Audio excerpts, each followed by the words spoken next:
አግሪካልቸሩ በ60% ጂዲፒ ወይም ደግሞ ይሄ ግሮስ ዶሜስቲክ ፕሮዳክሽን በምንለው በ60% ወርዶ ነበረ። 80% ሌበር ፎርስም እንዲሁ ቀንሶ ነበረ።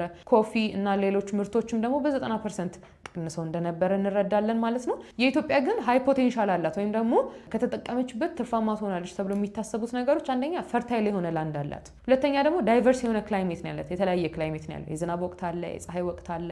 ይህንን ተከትሎ በየወቅቱ በየሲዝኑ ለማረስ እንዲሁም ደግሞ ሌሎች ነገሮችን ለማድረግ ምቹ ክላይሜት ነው ተብሎ ይታሰብ ነበር። ከዛም በተጨማሪ በቂ የሆነ ሬንፎል አላት ተብሎ ይታሰብ ነበር። እንዲሁም ደግሞ ጥሩ የሆነ ሌበር የሰው ኃይል አላት ተብሎ ይታሰብ ነበር። እነዚህ እንግዲህ ፖቴንሻሎቹ ናቸው ማለት ነው። ነገር ግን የሁሉ ፖቴንሻል ቢኖራትም ስቲል አንደር ዴቨሎፕድ ነች፣ ያላደገች ሀገር ነች። አነስተኛ ፕሮዳክቲቪቲ ያላት ናት። ኢንፍራስትራክቸሯ መሰረተ ልማቷ የተዳከመ ነው። እንዲሁም ደግሞ በቴክኖሎጂ ገና ያላደገች ያልበለጸገች ነች በወቅቱ የነበረችው ኢትዮጵያ ማለት ነው።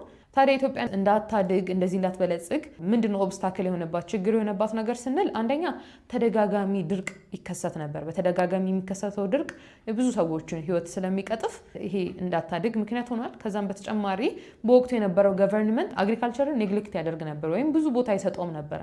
አግሪካልቸር ደግሞ ባክቦን ነው በተለይ እንደ ኢትዮጵያ ላሉ ሀገራት። ስለዚህ ይሄ ኔግሌክት መደረጉ ኢትዮጵያ እንዳታድግ ምክንያት ሆኗል ማለት ነው። ኔክስት የምናየው እንግዲህ አባውት ላንድ ቴነር ነው። ላንድ ቴነር እንግዲህ የመሬት ስርዓት ነው። በዋነኝነት ከመሬት ይዞታ ጋር ያለ ስርዓት ነው። ኖርዝ እና ሳውዝ ብለን ከፋፍለን እናየዋለን። የየራሳቸው ስርዓት ስላላቸው ማለት ነው። ኖርዘርን ሃይላንድ የሚባሉት እንግዲህ ጎጃም፣ ትግራይ፣ ወሎ፣ ሸዋ እነዚህ ቦታዎች በተለይ በፊት በነበረው ከአፄ ኃይለ ሥላሴ በፊት በነበረው ክርስቲያን ሃይላንድ ኪንግደም በነበረበት ታይም ለክርስቲያን ሃይላንድ ኪንግደም ኮር ወይም ሴንተር የሆኑ ቦታዎች ተብሎ የሚጠሩ ናቸው። ይሄ ጎጃም፣ ትግራይ፣ ወሎ፣ ሸዋ ማለት ነው። እንግዲህ በኖርዝ በኩል ያለው የመሬት ይዞታ ስርዓት የመሬት አስተዳደር ስርዓት ምንድነው? ሜን ሲስተሙ ርስት ነው። ርስት ምን ማለት ነው? ከትውልድ ትውልድ የሚተላለፍ ሀብት የሚወርሰው እየተወረሰ የሚሄድ ማለት ነው። መሬት ነው፣ ርስት ተብሎ ይጠራል ማለት ነው። እንግዲህ ይሄ በውርስ የሚመጣ ነው ማለት ነው። እንግዲህ በተለይ ወደ ኖርዝ አካባቢ ያሉት አብዛኞቹ ፑር ፋርመርስ እንደነበሩ እንረዳለን ማለት ነው። ከዛም በተጨማሪ ወደ ኖርዝ አካባቢ ከነበሩት የመሬት ስርዓቶች አንድ ሌላው የሚጠቀሰው ጉልት ነው። ይሄ ጉልት እንግዲህ ምንድን ነው? ርስት ያልኳችሁ መሬት አለ። እሱ መሬት ላይ ታክስ የመሰብሰብ መብት ነው። ከዛ መሬት ታክስ የሚሰበስቡ ሰዎች አሉ፣ ባለጉልት የሚባሉ ማለት ነው። እነዚህ ባለጉልቶች ናቸው ከዛ ርስት ላይ ታክስ የሚሰበስቡት። ስለዚህ ጉልት በዋነኝነት ኢትስ ዘ ራይት ቱ ኮሌክት ታክስ ፍሮም ዘ ርስት ማለት ነው። ከዛም በተጨማሪ ርስትና ጉልት ብቻ ሳይሆን ሌላም ላንድ ታይፖች ነበሩ። ሳሞን የሚባለው ላይ ይሄ እንግዲህ ምንድነው? በዋነኝነት በወቅቱ ለነበረችው ለኢትዮጵያን ኦርቶዶክስ ቸርች እንደ ስጦታ የሚሰጥ ቦታ ነበረ ማለት ነው።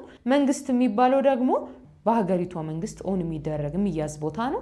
ማደሪያ የሚባለው ደግሞ ትልልቅ ቦታ ላይ አሉ ተብሎ ለሚታሰቡ ኦፊሻሎች የሚሰጥ ነው ማለት ነው።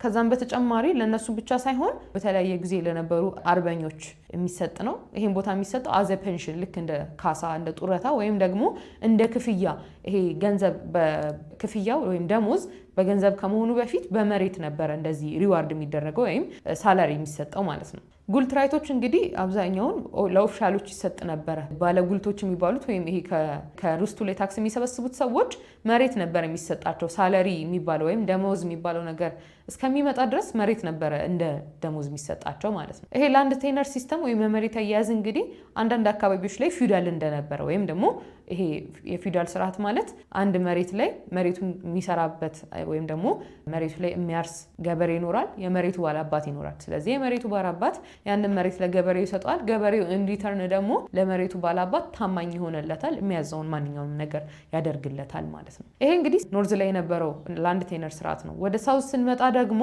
ሳውዘርን ላይ እንግዲህ በተለይ ወደ ላንድ ሲስተሙ ኢንኮርፖሬት ያደረጉት የተቀላቀሉት ከ19ኛው ሴንቹሪ ጀምሮ ነው። ሳውዝ ላይ ደግሞ ኖርዝ ላይ እንግዲህ ርስት ጉልት ብለናል አይደለ?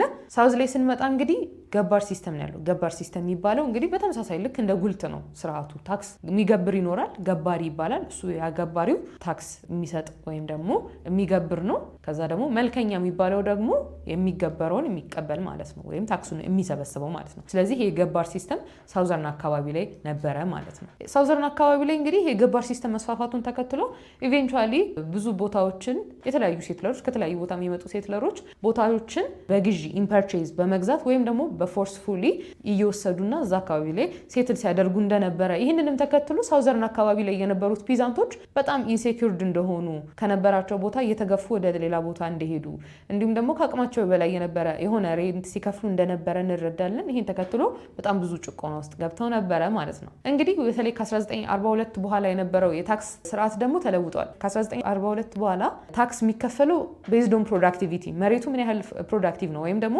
መሬቱ ምን ያህል ለም ነው፣ በመሬቱ ለምነት ላይ ነው ተወስኖ ታክሱ የሚከፈለው ማለት ነው። ካልቲቬትድ፣ አንካልቲቬትድ፣ ሰሚ ካልቲቬትድ እነዚህ ሁሉ ነገሮች ታይተው ነው ታክስ የሚከፈለው የነበረው ማለት ነው። በወቅቱ እንግዲህ መሬት ሜዥር የሚደረገው ጋሻ በሚባል ዩኒት ነው። ለርቀት ሜትር ኪሎ ሜትር እንደምንለው ለመሬት ደግሞ ጋሻ 40 ጋሻ መሬት 10 ጋሻ መሬት እየተባለ ሜዥር ይደረግ ነበረ ማለት ነው። በኋላ ላይ እንግዲህ ከዚህ በኋላ በተለይ ታክሶች በተደጋጋሚ እየጨመሩ እንደመጣ ይህንንም ተከትሎ ፒዛንቶች በጣም ሪቤል ሲያደርጉ እንደነበረ እንረዳለን ማለት ነው። አግሪካልቸራል ሴክተር ምን አይነት ፐርፎርማንስ ነበረው በወቅቱ ስንል እንግዲህ በወቅቱ የነበረው አግሪካልቸር ከኢምፔሪያሉ ወይም ደግሞ ከላይ ካሉት ከነገስታቱ 2% ያህል በጀት ያገኙ እንደነበረ፣ ነገር ግን ማሳቸው በጣም ሰፊ እንደሆነ 2% በጀት ከነሱ ማስ ጋር ኮምፔር ሲደራረግ ምንም እንዳልነበረ እንረዳለን። ከ1965 እስከ 73 በነበረው እንግዲህ ከዚህ አግሪካልቸር የሚገኘው አውትፑት 2.1 ነበረ። ነገር ግን ደግሞ ይሄ 2.1 የሚገኘው እንግዲህ በአመት ነው። በአመት 2.1 ይገኛል። ፖፑሌሽኑ ደግሞ 2.6% ነው which is የማይመጣጠን። ይህን ተከትሎ እንግዲህ በጣም ብዙ ሪቮሉሽኖች ተነስተዋል። በኋላ ላይ እናየዋለን። ከዛም በተጨማሪ እንግዲህ ቅድም እንዳልኳችሁ በተደጋጋሚ የሚነሳው ድሮት እንዲሁም ደግሞ ዊክ የሆነ ኢንቨስትመንት ይህንን ሴክተር የአግሪካልቸሩ ሴክተር እንዳያድግ ስቲል አንደር ዴቨሎፕድ እንዲሁም ምክንያት ሆኗል። በወቅቱ የነበረው መንግስት እንግዲህ እንደነገርኳችሁ አግሪካልቸርን በጣም ነው ኔግሌክት የሚያደርገው የነበረው ማለት ነው። ይህንን ተከትሎ ሲደመር ደግሞ በወቅቱ ከነበረው ተደጋጋሚ ድርቅ ጋር አግሪካልቸር ሴክተር ሊያድግ እንዳልቻለ እንረዳለን ማለት ነው። ይህን ተከትሎ እንግዲህ በየቦታው ላንድ ሎርዶች እየበዙ እንደመጡ የፊውዳል ስርዓት በደንብ እየተስፋፋ እንደመጣ ይህን ተከትሎ ደግሞ ለፒዛንቶች ሃርድሺፕ እንዳመጣባቸው ኑሯቸውን እንዳከበደባቸውም እንረዳለን ማለት ነው። ከዚህ በኋላ እንግዲህ ይህንን አግሪካልቸር ሴክተሩን ለማሳደግ የተለያዩ ኮሜርሻል እና ዴቨሎፕመንት ፕሮግራሞች ተደርገዋል። ከነዚህም መካከል ላርጅ ስኬል ፋርሚንግ በደንብ እየተስፋፋ እንደመጣ፣ ይሄ በስፋት ማረስ የሚባለው ነገር በደንብ እየተስፋፋ እንደመጣ፣ በተለይ ወደ ሰቲት ሁመራ አካባቢ በላርጅ ስኬል ፋርሚንግ በደንብ እንደነበረ እንረዳለን። ከዛም በተጨማሪ በወቅቱ የነበረው ገቨርንመንት ፈርቲላይዘሮችን፣ ፔስቲሳይዶችን፣ ፊውሎችን ዲዩቲ ፍሪ ወይም በነፃ ከውጭ ሲያስመጣ እንደነበረም እንረዳለን ማለት ነው። ከዛም በተጨማሪ በየጊዜው ላውንች የተደረጉ ፕሮጀክቶች ነበሩ ይህንኑ አግሪካልቸር ሴክተር ለማሳደግ ሚኒመም ፓኬጅ ፕሮግራም፣ እንዲሁም ደግሞ ጭላሎ ላይ የነበረው ፕሮጀክት፣ እነዚህም እንዲሁ አግሪካልቸሩን ለማሳደግ ተጎድቶ የነበረውን ሴክተር እንደገና ለማሳደግ የተነሱ ናቸው ማለት ነው። እንግዲህ ኔክስት ደግሞ ስንገናኝ በተለይ ከላንድ ሪፎርም ተያይዞ የነበሩ ሪቮሉሽኖችን በደንብ ዲስከስ የምናደርግ ይሆናል ማለት ነው። እስከዛው መልካም ጊዜ